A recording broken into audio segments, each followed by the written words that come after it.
Если вы лично считаете, что Светлана Тихановская президент-элект, пожалуйста, вы вправе так называть. Если вы считаете, что я руководитель демократических сил, символ, кто угодно. Мне самое главное знать, что, какую роль, какую работу я выполняю, находясь вот на этом месте. Спасибо. Уточняющий вопрос. Вы выиграли выборы 2020 года и представляете белорусский народ. Правильно ли я формулирую? Так, правильно. Светлана Георгиевна, поскольку вы президент-элект, лидер демократической Беларуси, и только что сказали, что представляете белорусский народ, вопрос у меня к вам следующий.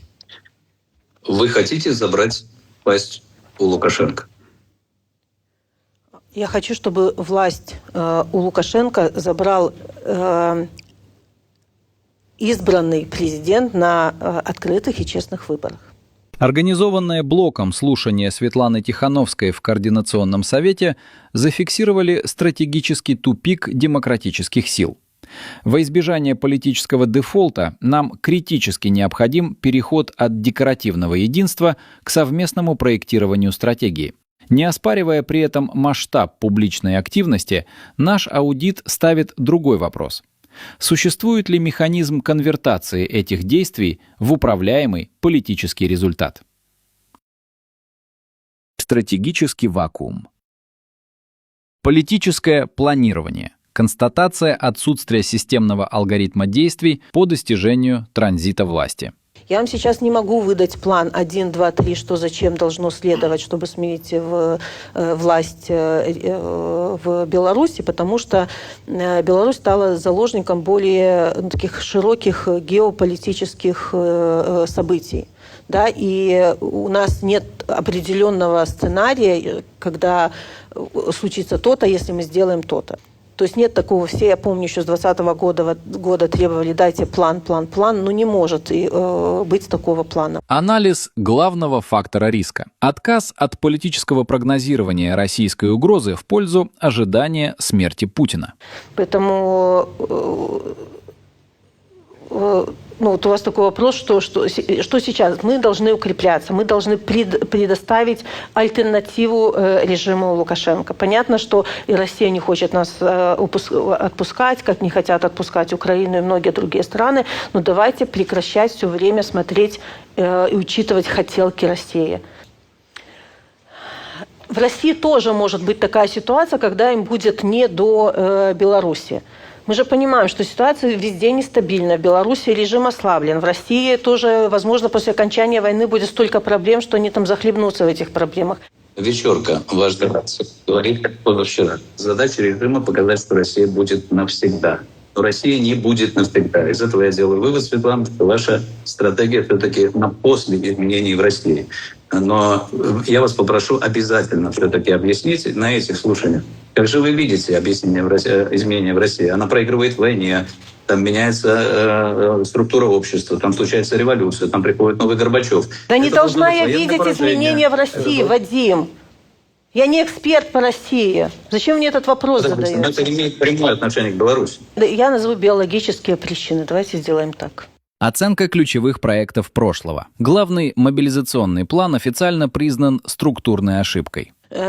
Які може ініціативи, я б називала помилкою, це план перемога, на який ми, звісно, ускладали вельми шмат чеканняў і який не оправдався.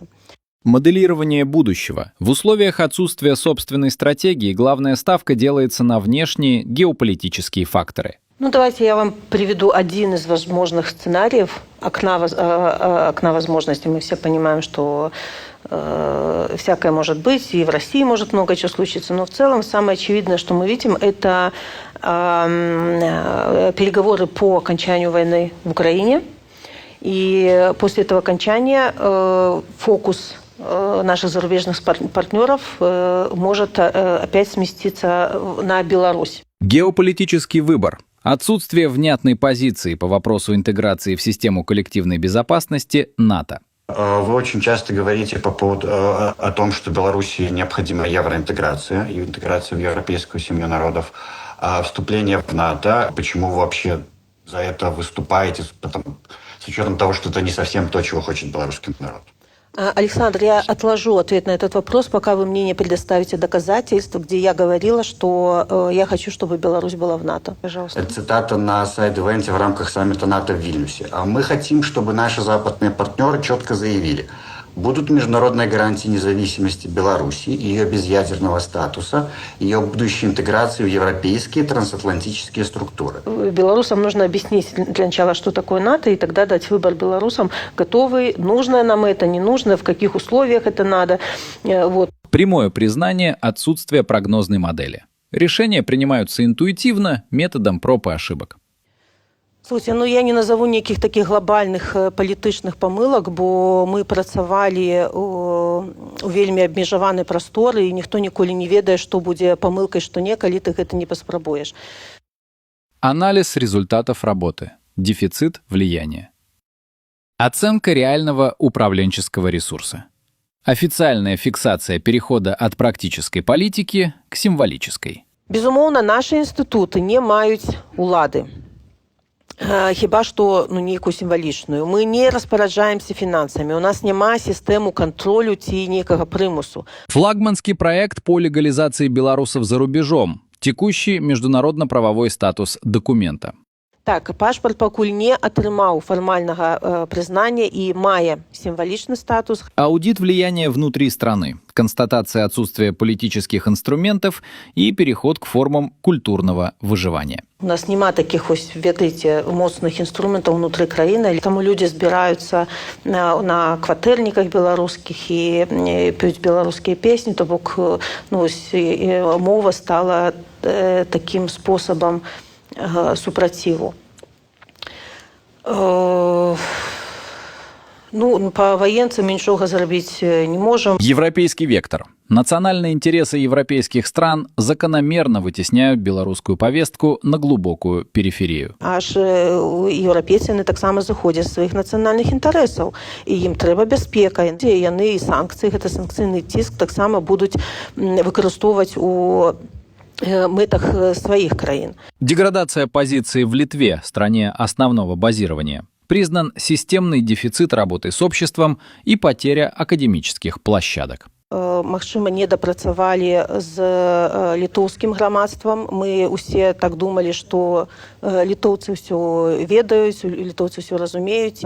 Літоўцы ў Літве пачалі так адносіцца да беларусаў крышку негатыўна. Мы, канешне, усе гэтыя часы спрабавалі гэта выраўняць. Не хапіла нашых рэсурсаў, каб змагацца з гэтай вялікай прапагандысцкай машынай. Мне насамрэч вельмі шкада назіраць, што робіцца з еўрапейскім з гэтым гуманітарным універсітэтам, бо ён заўжды выглядаў як беларускі, і вы правильна кажаце, што з цягам часу беларускіх праграм становіцца ўсё менш і менш, і вельмі прыкра, што ён так адмовіўся ад беларускіх праграм. Влияние в Польше. Ключевые страны-соседи начинают тестировать прямые контакты с режимом Лукашенко в обход демсил. Мы бачым, што колькі Польша зрабіла гэтых крокаў да Беларусі, адчыніла межы, там пачала нейкія там нават перамовы. Фиксация отсутствия субъектности. Соединенные Штаты принимают решения, исходя из собственных интересов, а формат партнерства де-факто сведен к уведомительному принципу. Когда снимали, советовались ли с нами? Мы были в курсе, что такие шаги будут предприняты, да. Американцы плацяць гэту цену. Многие думают, что яна завышаная, что можно было б меньшими санкциями вызволить больше людей, але у іх такая паступовая палітыка таких крокаў. Так, мы ж усе разумеем, што гэта ўнутраная палітыка США, яна накіраваная не перш за ўсё супраць беларусаў, а супраць нелегальных эмігрантаў. Але, канешне, няма такого спадзявання, што менавіта для беларусаў будуць нейкія выключэнні. Гэта выдача віз, яна проста прыпынілася, і мы разумеем, што мы закладнікі ўнутранай палітыкі США. Дипломатический тупик в Грузии. Механизмы легализации не выработаны, а коммуникация с местными властями отсутствует. Але ж, канешне, зараз з гэтым урадам і адносіны, не то, што кепскіх ввогуле няма, бо нам не ідуць насустрач, на нашыя запыты не адказваюць, не было праведзено ніводнай сустрэчы на нейкіх міжнародных пляцоўках. Але ж, канешне, механізмаў, як працягнуць пашпарт, як легалізавацца, такіх там няма, і мы не можам гэта абмяркоўваць, на жаль. Яны не будуць выдаваць прытулкі, гэта тое, што нам сказалі. Але ж у мяне няма добрага адказу для беларусаў у Грузіі. Калі ёсць магчымасць, пакуль яшчэ не скончыўся пашпарт, перагледзець, можа, іншыя краіны для релокации. Постсоветское пространство. Фиксация системного бессилия в вопросах правовой защиты белорусов. Розныя ёсць механізмы у некаторых краінах увогуле яны адсутнічаюць, але ж будзем працаваць. Сітуацыя цяжкая і ў постсавецкіх краінах, дзе таксама шмат беларусаў, там увогуле цяжка. Пакуль вось так. Главный вывод, который можно сделать по итогам слушаний, демократическим силам критически необходим переход от ситуативных действий к совместному проектированию стратегии.